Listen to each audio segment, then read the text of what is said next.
Hello everyone, কী অবস্থা সবার?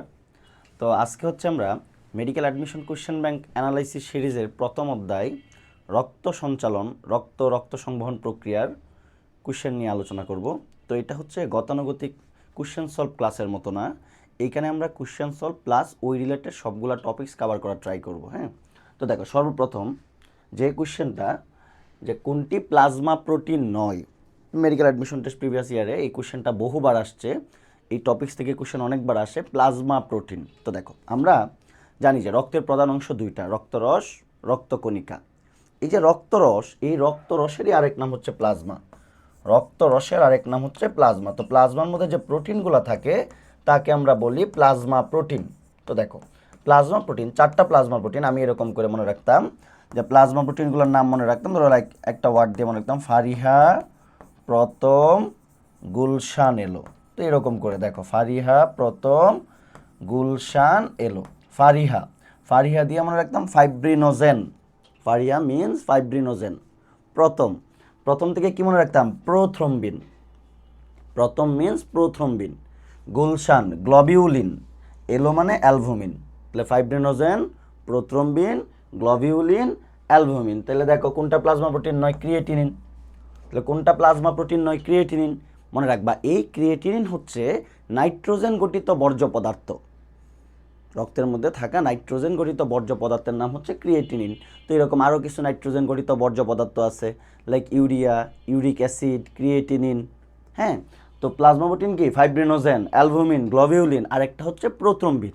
আবার দেখো এই কোশ্চেনটা এরকম করেও আসতে পারে যে নিচের কোনটি নিষ্ক্রিয় প্লাজমা প্রোটিন বা সক্রিয় প্লাজমা প্রোটিন। তো দেখো আমরা জানি কোনো শব্দের সামনে প্রো, দেখো কোনো শব্দের সামনে প্রো এবং পিছনে জেন, এই দুইটা শব্দ থাকা বোঝায় নিষ্ক্রিয়। তাহলে টোটাল চারটা প্লাজমা প্রোটিনের মধ্যে ফাইব্রিনোজেন, লাস্টে জেন আছে, প্রোথ্রম্বিন, প্রথমে কি প্রো, তো টোটাল চারটা প্লাজমা প্রোটিনের মধ্যে এই চারটা প্লাজমা প্রোটিন আবার নিষ্ক্রিয়, ফাইব্রিনোজেন, প্রোথ্রম্বিন। হ্যাঁ, তো দেখ fibrinogen, prothrombin, globulin, albumin, fibrinogen, prothrombin, globulin, albumin. তাহলে কোনটা প্লাজমা প্রোটিন নয়, ক্রিয়েটিনিন। ক্রিয়েটিনিন কি, যে ভাই ক্রিয়েটিনিন হচ্ছে নাইট্রোজেন গঠিত বর্জ্য পদার্থ, যে ক্রিয়েটিনিন হচ্ছে নাইট্রোজেন গঠিত বর্জ্য পদার্থ। তাহলে এটা অ্যান্সার, ঠিক আছে। তো নেক্সট কোশ্চেন নাম্বার 1 কমপ্লিট। তারপরে দেখো রক্ত হলো, যে রক্ত কি, তো রক্তের বৈশিষ্ট্যগুলো জানতে হয়। রক্তের যে 6-7টা বৈশিষ্ট্য বা ক্যারেক্টারিস্টিক্স দেওয়া আছে, ভেরি ভেরি ইম্পর্টেন্ট। প্রথম, রক্ত কি, যে রক্ত হচ্ছে ভাই তরল যোজক কলা। আমি প্রথমে কোশ্চেন মানে এইখান থেকে দেখো যে রক্তের বৈশিষ্ট্যগুলো লিখি, তারপর কোশ্চেনে আসি। প্রথম 1 নাম্বার বলছে রক্ত হচ্ছে তরল যোজক কলা, যে আমরা জানি রক্ত একটা যোজক টিস্যু, টিস্যুকে বাংলায় বলে কলা, কানেকটিভ টিস্যু। কেমন কানেকটিভ টিস্যু, তরল কানেকটিভ টিস্যু। যে কঠিন যোজক কলাও আছে লাইক হাড্ডি, অস্থি, বুঝছো। রক্ত তরল যোজক কলা। রক্তের পরিমাণ জানতে হয়, যে পরিমাণ, পরিমাণ বডি ওয়েটের, টোটাল বডি ওয়েটের 7% বা 7 থেকে 8%, ঠিক আছে। টোটাল বডি ওয়েটের 7% বা 7 থেকে 8%। পিএইচ জানতে হয়, যে পিএইচ হচ্ছে 7.35 থেকে 7.45, অ্যাভারেজ কত 7.4। এই যে দেখো অ্যাভারেজ 7.4, দ্যাট মিনস 7 থেকে বেশি। আর আমরা জানি 7 থেকে বেশি মানে কি, ক্ষারীয়। কেমন ক্ষারীয়, অনেক ক্ষারীয় না, ঈষৎ ক্ষারীয়, বুঝছো। তো দেখো রক্ত কি, যে সামান্য ক্ষারীয়। এই সামান্য ক্ষারীয় টার্মটা না থেকে এটা এইভাবেও থাকতে পারে, বইয়ের মধ্যে বলছে ঈষৎ ক্ষারীয়, ঈষৎ ক্ষারীয়, ঈষৎ ক্ষারীয়। তো দেখো এই রক্ত থেকে আর কি কি জানতে হয়, যে রক্তের আপেক্ষিক গুরুত্ব জানতে হয়, আপেক্ষিক গুরুত্বটা কত দেখবা 1.065। তারপরে হচ্ছে এই যে রক্ত পরিমাণ, আপেক্ষিক গুরুত্ব, পিএইচ।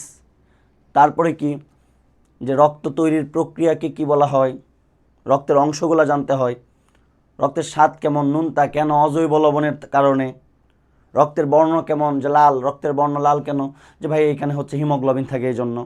হ্যাঁ, তো আমাদের কোশ্চেনে যেটা ছিল এটা চলে আসছে, যে পিএইচ 7.35 থেকে 7.45, অ্যাভারেজ 7.4। তো 7.4 দ্যাট মিনস মোর দেন 7, 7-এর বেশি। আর আমরা জানি 7-এর বেশি হলে কি হয়, এটা ক্ষারীয়। হ্যাঁ, তো কেমন ক্ষারীয়, খুব বেশি না, বইয়ের মধ্যে এটা আমরা ইউজ করছি, ঈষৎ ক্ষারীয়। তো ঈষৎ মানে কি, সামান্য। তো দেখো রক্ত কি, যে রক্ত হচ্ছে সামান্য ক্ষারীয় তরল পদার্থ, তরল যোজক টিস্যু, কানেকটিভ টিস্যু। হ্যাঁ, নেক্সট তারপরে দেখেন রক্তের পিএইচ এর মান কত, এই যে চলে আসছে, আমরা একটু আগে আলোচনা করছি মানুষের রক্তের পিএইচ এর মান কত, যে পিএইচ এর মান 7.4। দেখো এক ওয়ার্ডে বললে 7.4, আর যদি রেঞ্জে বলে 7.35 থেকে 7.45, 7.35 থেকে 7.45। যদি পিএইচ কমে যায় এটাকে বলা হয় অ্যাসিডোসিস। আবার যদি রক্তের পিএইচ বেড়ে যায় তখন তাকে বলে অ্যালকালোসিস। এই দুটো টার্ম কেমিক্যাল মানে রসায়ন প্রথম পত্রে রাসায়নিক পরিবর্তন ওই অধ্যায়টাতে আছে। যদি রক্তের পিএইচ কমে যায় তাকে বলা হয় অ্যাসিডোসিস, অ্যাসিডোসিস। আর বেড়ে গেলে তাকে বলা হয় অ্যালকালোসিস। বুঝছো, একটা অ্যাসিডোসিস একটা অ্যালকালোসিস, এই দুটো টার্ম জানতে হয়। চ্যাপ্টার 4 রাসায়নিক পরিবর্তন, ওই জায়গায় আছে এই দুটো টপিকস। হ্যাঁ, অ্যাসিডোসিস অ্যালকালোসিস। অ্যাসিডোসিস হইলে কি প্রবলেম হয়, অ্যালকালোসিস হইলে কি প্রবলেম হয়, যে কোন প্রবলেমের কারণে পেশেন্ট কোমায় চলে যায় আর কোন পেশেন্টের কারণে মানে মারা যায় ডিরেক্টলি। হ্যাঁ, তো দেখো নেক্সট, রক্তের পিএইচ নিয়ন্ত্রণ নির্ভর করে যার উপর। দেখো রক্তের পিএইচটা নিয়ন্ত্রণ নির্ভর করে কার উপর, যে বাফারের উপর। রক্তে বাফার থাকে, 3 ধরনের বাফার থাকে। এটা হচ্ছে চ্যাপ্টার 4 রাসায়নিক পরিবর্তনে আছে, বাইকার্বনেট বাফার, ফসফেট বাফার। তো এই বাফার মানে কি, বাফার হচ্ছে একটা দ্রবণ, যে দ্রবণে সামান্য অম্ল বা ক্ষার যোগ করলে কি হয় না, পিএইচ এর কোনো পরিবর্তন হয় না।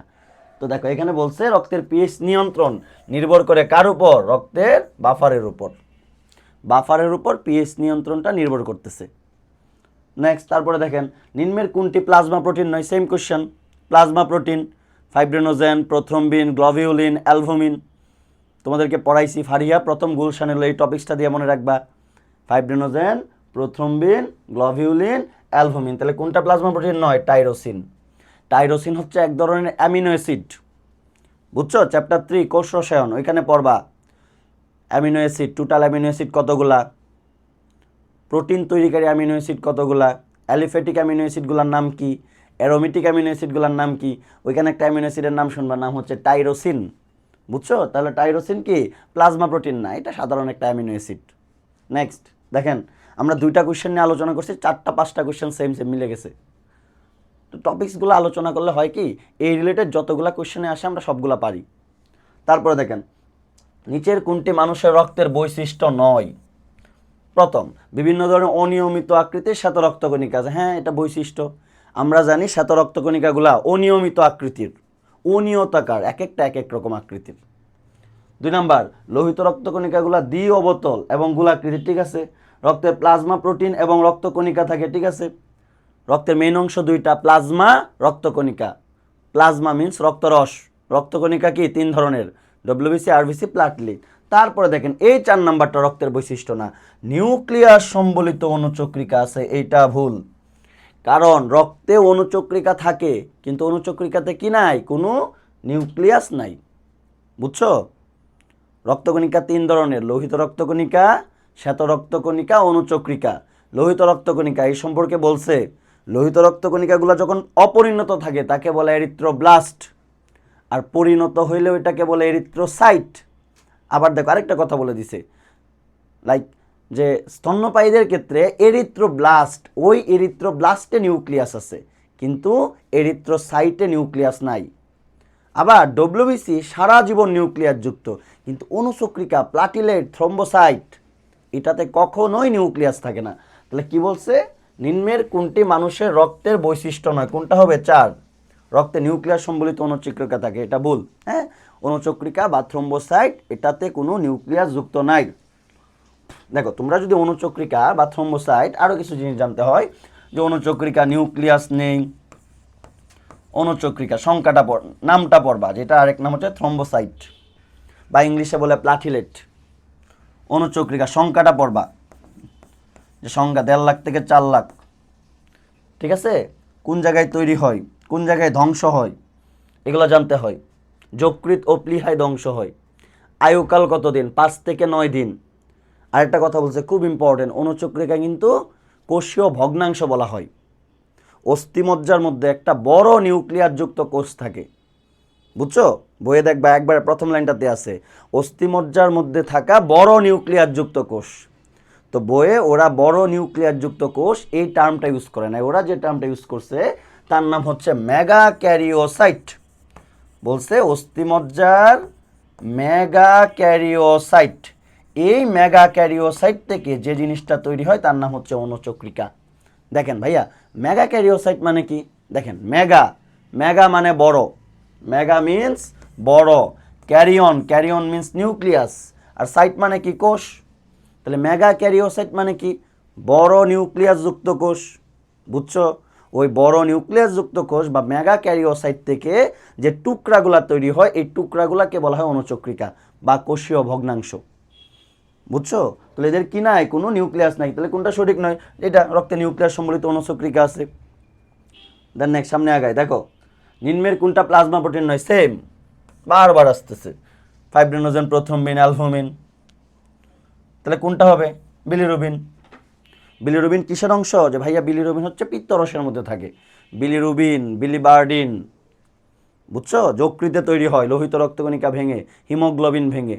বিলিরুবিন, বিলিবার্ডিন, একটা সবুজ একটা হলুদ। বিলিরুবিন হলুদ, বিলিবার্ডিন কেমন? সবুজ। এই দুইটার পরিমাণ যদি বডিতে বেড়ে যায় তখন একটা ক্লিনিক্যাল কন্ডিশন তৈরি হয় যাকে বলে জন্ডিস। জন্ডিস হলে কি বডি হলুদ হয়ে যায় না? কেন হলুদ হয় জানো? কারণ জন্ডিস হইলে বিলিরুবিনের পরিমাণ বডিতে বেড়ে যায়। বুঝছো? তো দেখো নেক্সট, কোন কোষ বিভাজন পদ্ধতিতে আরবিসি তৈরি হয়? কোন কোষ বিভাজন পদ্ধতিতে আরবিসি তৈরি হয়? মাইটোসিস। কোন কোষ বিভাজন পদ্ধতিতে আরবিসি তৈরি হয়? মাইটোসিস। নেক্সট, কোন রক্তকণিকা দেহে অ্যান্টিবডি তৈরি করে? দেখো, অ্যান্টিবডি তৈরি করে। অ্যান্টিবডি জিনিসটা কি? যে অ্যান্টিবডি হচ্ছে এক ধরনের প্রোটিন জাতীয় পদার্থ যা দেহে কোনো ভাইরাস ব্যাকটেরিয়া আক্রমণ করলে তার বিরুদ্ধে তৈরি হয়। আর দেখো অ্যান্টিবডি, তাহলে অ্যান্টিবডি কি? Protective organism. সারা জীবন মনে রাখবা, প্রোটেক্টিভ অর্গানিজম। এই প্রোটেকশনের সাথে রিলেটেড শ্বেত রক্তকণিকা। এখন দেখো কোন শ্বেত রক্তকণিকা তৈরি করে? যে শ্বেত রক্তকণিকা অনেকগুলো আছে, আমি এরকম করে মনে রাখতাম। বুঝছো? আমার একটা খালামণি ছিল, ওনার নাম হচ্ছে লিপি খালামণি। তা আমি একটা টার্ম মনে রাখতাম, লিপি আন্টি। দেখো লিপি আন্টি এরকম করে মনে রাখতাম। আন্টি ফর অ্যান্টিবডি, লিপি দিয়ে মনে রাখতাম লিম্পোসাইট। দেখো লিপি থেকে কি? লিম্পোসাইট। তাহলে অ্যান্টিবডি তৈরি করে কোন শ্বেত রক্তকণিকা? যে অ্যান্টিবডি তৈরি করে ভাইয়া লিম্পোসাইট। কোন লিম্পোসাইট? B lymphocyte. বুঝছো? লিম্পোসাইট অ্যান্টিবডি তৈরি করে। লিম্পোসাইট অ্যান্টিবডি তৈরি করে। আরও কিছু টার্ম আছে। আমাদের সময় মেডিকেল অ্যাডমিশন টেস্ট 18-19, তো আমাদের সময় একটা কোশ্চেন আসছিল, হ্যাপারিন তৈরি করে কোন শ্বেত রক্তকণিকা? তো দেখো আমাদের ময়মনসিংহে একটা টার্ম আছে এরকম, যে সবাইকে আমাদের ময়মনসিংহে বলা হয় বেহেই। তা আমি এই বেহেই শব্দটা দিয়ে মনে রাখতাম, বেহের বে ফর বেসোফিল। বুঝছো? বে ফর বেসোফিল। এই বেসোফিল নামক শ্বেত রক্তকণিকা দুইটা রাসায়নিক পদার্থ তৈরি করে। একটাকে বলা হয় হ্যাপারিন, আরেকটাকে বলে হিস্টামিন। একটাকে বলা হয় হ্যাপারিন, আরেকটাকে বলে হিস্টামিন। তাহলে মনে রাখবা, হ্যাপারিনও তৈরি করে কে? বেসোফিল। হিস্টামিনও তৈরি করে কে? বেসোফিল। আর এই হ্যাপারিন বডির ভিতরে রক্ত জমাট বাঁধতে বাধা দেয়। হ্যাপারিনকে বলা হয় অ্যান্টিকোয়াগুল্যান্ট। হ্যাপারিনকে অ্যান্টিকোয়াগুল্যান্ট বলে। অ্যান্টিকোয়াগুল্যান্ট মানে কি? রক্ত জমাট বাঁধতে বাধা দেওয়া। আর হিস্টামিন রোগ প্রতিরোধ ক্ষমতা বাড়ায়। বুঝছো? হিস্টামিন রোগ প্রতিরোধ ক্ষমতা বাড়ায়। তাহলে দেখো অ্যান্টিবডি তৈরি করে বি লিম্পোসাইট, আর হ্যাপারিন আর হিস্টামিন তৈরি করে কোন শ্বেত রক্তকণিকা? ভাইয়া হ্যাপারিন হিস্টামিন তৈরি করে বেসোফিল। হ্যাপারিন হিস্টামিন তৈরি করে বেসোফিল। তারপরে দেখেন নেক্সট, হ্যাপারিন, এই যে দেখেন সেম চলে আসছে। হ্যাপারিন তৈরি ও নিঃসরণ করা কোন কোষের কাজ? বেসোফিল। এই যে তোমাদের বললাম যে এই ওয়ার্ডটা দিয়ে মনে রাখতে পারো চাইলে, বেহেই। বেহের বে ফর বেসোফিল, আর হে ফর কি? হ্যাপারিন। হ্যাপারিন কি করে? রক্তনালীর ভিতর রক্ত জমাট বাঁধা প্রতিরোধ করে। রক্তনালীর ভিতর রক্ত জমাট বাঁধা প্রতিরোধ করে। তো রক্ত জমাট বাঁধা প্রতিরোধ করে। রক্তনালীর ভিতর রক্ত জমাট বাঁধা প্রতিরোধ করে। এক কথায় কি বলছে হ্যাপারিনকে? হ্যাপারিনকে বলা হয় অ্যান্টিকোয়াগুল্যান্ট। অ্যান্টিকোয়াগুল্যান্ট। শোনো, কোয়াগুলেশন মিন্স জমাট বাঁধা। তো যারা জমাট বাঁধায় ওদেরকে বলে কোয়াগুল্যান্ট। আর হ্যাপারিন কি করে? কোয়াগুল্যান্ট করতে দেয় না, উল্টা কাজ করতেছে। উল্টা মিন্স অ্যান্টি। এই জন্য হ্যাপারিনকে বলা হয় কি? যে ভাইয়া হ্যাপারিনকে বলে অ্যান্টিকোয়াগুল্যান্ট। হ্যাপারিনকে অ্যান্টিকোয়াগুল্যান্ট বলা হয়। হেপারিনকে অ্যান্টিকোয়াগুল্যান্ট বলা হয়। দেখো, মানবদেহে শ্বেত রক্তকণিকার পরিমাণ 4000 পার ডেসিলিটার এর চেয়ে কমে গেলে তাকে কি বলা হয়? দেখো, কমে গেলে তাকে বলে লিউকোপেনিয়া। লিউকো মিন্স সাদা, সাদা মানে কি? শ্বেত রক্তকণিকা। মানে একবার লিউকোসাইট শ্বেত রক্তকণিকা, ডব্লিউবিসি কমে যাওয়া, লিউকোসাইট কমে যাওয়া তাকে বলে লিউকোপেনিয়া। বেড়ে যাওয়াকে বলা হয় লিউকোসাইটোসিস। আরেকটা টার্ম আছে শ্বেত রক্তকণিকার ক্যান্সার, তাকে বলে লিউকেমিয়া। তাহলে দেখো 3টা ওয়ার্ড। প্রথম, শ্বেত রক্তকণিকা আমরা কি বলতেছি? যে ভাইয়া শ্বেত রক্তকণিকাকে আপনি বলছেন লিউকোসাইট। 2 নাম্বার, শ্বেত রক্তকণিকার সংখ্যা কমে যাওয়াকে আপনি বলছেন কি? যে কমে যাওয়াকে আমরা বলতেছি লিউকোপেনিয়া। তারপরে দেখেন বেড়ে যাওয়াকে কি বলতেছি আমরা? যে শ্বেত রক্তকণিকার সংখ্যা বেড়ে যাওয়াকে বলতেছি লিউকোসাইটোসিস। আবার দেখেন, এই যে শ্বেত রক্তকণিকার ক্যান্সারকে বলা হয় লিউকেমিয়া বা শ্বেত রক্তকণিকার ক্যান্সার। বুঝছো? এই 4টা টার্ম জানতে হয়। ডব্লিউবিসি, লিউকোসাইট, কমে যাওয়াকে কি বলে, বেড়ে যাওয়াকে কি বলে, আর অস্বাভাবিক শ্বেত রক্তকণিকা মানে শ্বেত রক্তকণিকার ক্যান্সারকে কি বলা হয়? লিউকেমিয়া। ঠিক আছে, নেক্সট সামনে আগাই। দেখেন, অদানাদার বা গ্রানিউলোসাইট কোনটি? দেখো, শ্বেত রক্তকণিকা ডব্লিউবিসি গুলাকে 2 ভাগে ভাগ করা হয়। কিছু শ্বেত রক্তকণিকা যারা হচ্ছে গ্র্যানিউলোসাইট, দেখো গ্র্যানিউলোসাইট, দ্যাট মিন্স গ্র্যানিউল আছে, আর গ্র্যানিউলকে বলা হয় দানা। তাহলে গ্র্যানিউলোসাইটগুলোর নাম কি? দানাদার। বলেন, গ্র্যানিউলোসাইটগুলোর নাম কি? দানাদার। আর এ গ্র্যানিউলোসাইট, এই যে এ গ্র্যানিউলোসাইট মনে রাখবা, এ গ্র্যানিউলোসাইট এটার আরেক নাম হচ্ছে অদানাদার। যে দানাদারকে বলছি গ্র্যানিউলোসাইট, আর অদানাদার বা এ গ্র্যানিউলোসাইট। দেখেন, এই যে দানাদার বা গ্র্যানিউলোসাইট, মনে রাখবা গ্র্যানিউল দানা। ধরো এক জায়গায় দানা পড়ে আছে, তুমি হাত দিলে ওইখানে কি বুঝতে পারবা না, তো ফিল করতে পারবা না। তো মনে রাখবা দানাদারগুলোর শেষে ফিল যুক্ত থাকে, যে দানা পড়ে আছে আমি হাত দিলে বুঝতে পারি, তার মানে ফিল করতে পারি। তা আমি এরকম করে মনে রাখতাম, দানাদারগুলোর শেষে ফিল যুক্ত থাকে, বেসোফিল, তারপরে আছে হচ্ছে ইউসিনোফিল, তারপরে আছে হচ্ছে নিউট্রোফিল, যে বেসোফিল, ইউসিনোফিল, নিউট্রোফিল। আর অদানাদারগুলো কি? Monocyte, lymphocyte. দেখেন, একটা হচ্ছে মনোসাইট, আরেকটা কি? লিম্ফোসাইট। বুঝছো? এই মনোসাইটে পরবর্তীতে বড় হয়ে কি তৈরি করে? ম্যাক্রোফেজ। মনোসাইটগুলাই পরবর্তীতে যেটা তৈরি করে তাকে বলে ম্যাক্রোফেজ। কি বলছে? অদানাদার বা গ্র্যানুলোসাইট। তাহলে ফিল নাই কোনটাতে? এটা দানাদার, এটাও দানাদার, এটাও দানাদার, তাহলে কোনটা হবে? মনোসাইট। বলো কোনটা হবে? মনোসাইট। ঠিক আছে, নেক্সট। নিচের কোনটি তৈরির প্রক্রিয়াকে এরিথ্রোপোয়েসিস বলে? সারা জীবন মনে রাখবা, যে কোনো কিছু তৈরি মিন্স জেনেসিস। বলো, যে কোনো কিছু তৈরিকে কি বলা হয়? যে ভাইয়া যে কোনো কিছু তৈরিকে বলে জেনেসিস। শুধুমাত্র একটা ব্যতিক্রম, রক্তকণিকা তৈরি। দেখো, যে কোনো কিছু তৈরি জেনেসিস, শুধু রক্তকণিকা তৈরিকে বলা হয় পোয়েসিস। যে ভাইয়া রক্তকণিকা তৈরিকে বলে পোয়েসিস। আবার আরেকটা জিনিস দেখেন, এরিথ্রোসাইট মানে কি? যে ভাই এরিথ্রো মানে লাল। দেখো, এরিথ্রো মানে কি? যে ভাইয়া এরিথ্রো মিন্স লাল।